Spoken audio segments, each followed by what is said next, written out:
Hello students, let us understand this question. The question says, cells of immune system that cause pore formation are. Okay, तो हमें यहाँ पर कुछ sales दिए गए हैं और हमसे पूछा क्या है कि इनमें से ऐसे कौन से सेल्स होते हैं जो पोर फॉर्मेशन करके किसी भी चीज का लाइसिस करते हैं, यानी कि किसी भी चीज को मार देते हैं, उसको डिस्ट्रॉय कर देते हैं। तो हमारे पास ऑप्शन में अवेलेबल है option A that tells us the helper T cells, option B the killer T cells, option C suppressor T cells and option D the B cells. तो आइए डिस्कस करते हैं सेल्स को वन बाय वन। अगर हम बात करें helper T cells की, okay, so as their name suggest, helper T cells का बेसिकली काम क्या होता है? इनका काम होता है टू असिस्ट और to help the B cells in their function. तो ये बी सेल को एंटीबॉडी सिंथेसिस में हेल्प आउट करते हैं, ठीक है। जो हमारे किलर टी सेल्स हैं, और जैसे कि इनका नाम भी हमें बता रहा है, इनका काम होता है किल करना। Okay, so what do? They kill the virus infected cells, ठीक है, okay.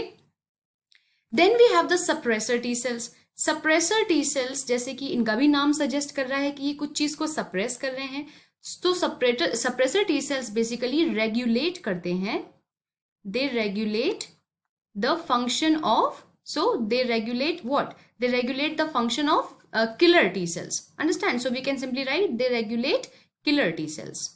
Okay, understand? Right? Then we have the fourth option as the B cells. Now हमें पता है कि B cells का एक बहुत ही फेमस काम है और वो है the synthesis of antibodies. Okay, what do? They synthesize antibodies. तो अब यहां पर जो हमारे किलर टी सेल्स हैं, जो वायरस इन्फेक्टेड सेल्स को मार रहे हैं, बेसिकली ये क्या करते हैं? ये वायरस इन्फेक्टेड सेल्स में पोर फॉर्मेशन करके उनको डिस्ट्रॉय करते हैं। तो आइए देखते हैं ये कैसे होता है। तो जैसे कि आप यहाँ पर देख सकते हैं, एक हमारे पास है किलर टी सेल, ओके, इसको टीसी भी लिखा गया है बिकॉज इसको हम साइटोटॉक्सिक टी सेल भी बोलते हैं। Okay, we call it cytotoxic T cell, और कहीं पर इसको हम किलर टी सेल भी बोल रहे हैं, so do not be confused. Okay, so इसको हम किलर टी सेल भी बोल सकते हैं, साइटोटॉक्सिक टी सेल भी बोल सकते हैं, और इसको इस तरह से डिनोट भी कर सकते हैं। तो ये हमारा सेल है और इसमें आप देख सकते हैं कुछ कुछ रेड डॉट्स आपको दिख रही हैं। These red dots are basically the perforin enzyme, ठीक है। इसमें ये जो परफोरिन प्रोटीन एंजाइम है ये इनमें प्रेजेंट है।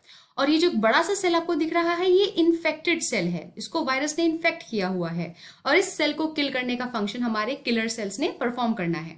अब क्या होगा? ये किलर सेल जाकर इसके साथ अटैच करेंगे और अपने परफोरिन एंजाइम को रिलीज करेंगे, और ये एंजाइम इस इन्फेक्टेड सेल की जो सेल मेम्ब्रेन है उस पर ये बाइंड करेगा एंजाइम, ठीक है, सेल मेम्ब्रेन पे बाइंड करेगा और उसमें पोर फॉर्मेशन क्रिएट करेगा।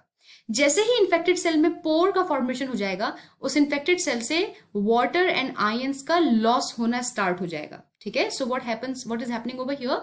The water and the important ions are getting lost. Okay, अब जब ऐसा होगा तो ये सेल बहुत देर तक सर्वाइव नहीं कर पाएगा और सेल का जो है लाइसिस हो जाएगा, या फिर हम बोलेंगे सेल का जो है डेथ हो जाएगा। अंडरस्टैंड? सो यहां पर जो इन्फेक्टेड सेल है उसका डेथ हो गया बिकॉज साइटोटॉक्सिक टी सेल्स ने या किलर टी सेल्स ने उसमें पोर फॉर्मेशन किया, और जो मेजर रोल प्ले कर रहा है पोर फॉर्मेशन में वो है हमारा प्रोटीन या एंजाइम परफोरिन, और परफोरिन को रिलीज कर रहे हैं कौन? हमारे killer T cells. Understandable?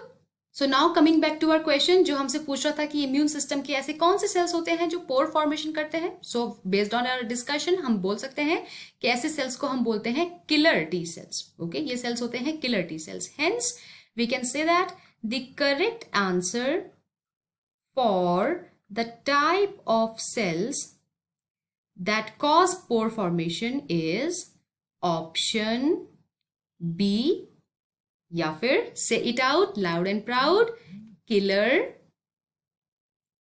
T cells. Understandable? So I hope this is clear to you. Thank you.